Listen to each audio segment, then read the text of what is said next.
Have you ever had an emotional hangover? It may not be a term you're familiar with. It's one that I kind of coined about how I feel after I have a fight with my family, or I get into it with a really close friend, or a client's extremely dissatisfied with me.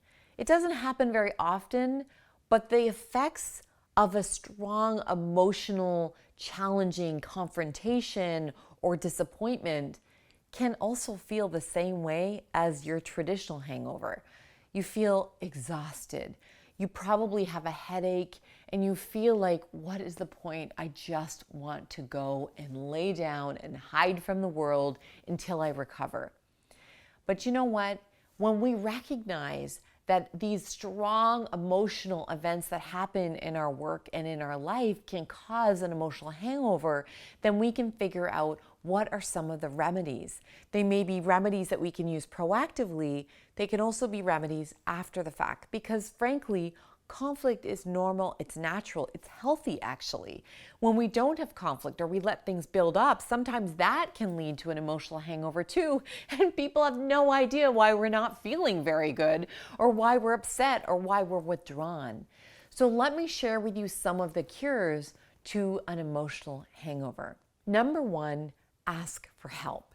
If you are having a difficult time, especially if you see an emotional hangover coming on, now is a time to ask for help proactively. It could be to ask for space. It could be for somebody to take over your work or a task at home.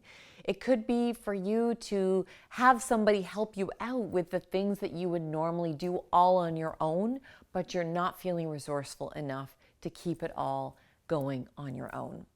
Ask for help. It helps to fend off the longer term effects of emotional hangovers. And sometimes, frankly, when we have a strong emotional reaction, it's because we haven't asked for help, and then we get resentful, and this whole martyrdom thing can set in. So first, ask for help. Number two, evaluate your story. What is really going on? You see, if we haven't asked for help and we haven't noticed that something is building, then we may not realize that we're telling ourselves a story that to us is very true, and it may not be 100% the truth, or it may not be other people's truth. And so what is your perspective on this situation? The more honest you can be with yourself and the fact that other people may see it from different perspectives, the less likely you'll have a strong emotional reaction, and therefore you won't have a strong unemotional hangover afterwards. However, when we evaluate our story, it takes discipline. It forces us to face the reality that there are other points of view, and that although you may not agree with them, it allows you, if you need to enter into a confrontation or have a challenging conversation, you're more likely to invite other perspectives into it. The third thing I'd suggest is we need to make repair attempts. When I did my master's of family therapy, this is one of the things that stuck out in my mind. It's one of the most effective ways that we as therapists have taught. When I say we, I'm not a practicing therapist anymore. However, I'll never forget my schooling, that to be able to come back from either a fight that has happened or when we are in the middle of a disagreement is a repair attempt. And a repair attempt might be, I didn't mean to, or I think I hurt your feelings, and it's an acknowledgement of the reality of that other person. And it's almost like an olive branch. You know that metaphor? I'm extending this to you, even if it is difficult for you. And you don't necessarily have to agree with their perspective. You may not even have to believe that you're in the wrong. However, making a repair attempt is an important psychological reaction that people can have in their brain of, this person is trying to do something for me, even if you don't see eye to eye. The next piece is to take care of yourself. I know you've heard this countless times, not just from me, but from people all around you. However, when you're in a state where you're physically and emotionally depleted, it is more likely that emotional hangover will set in and will last longer. Frankly, you're more likely to be upset about things so that it will trigger those outbursts or those discussions and those disagreements that are going to lead to an emotional hangover.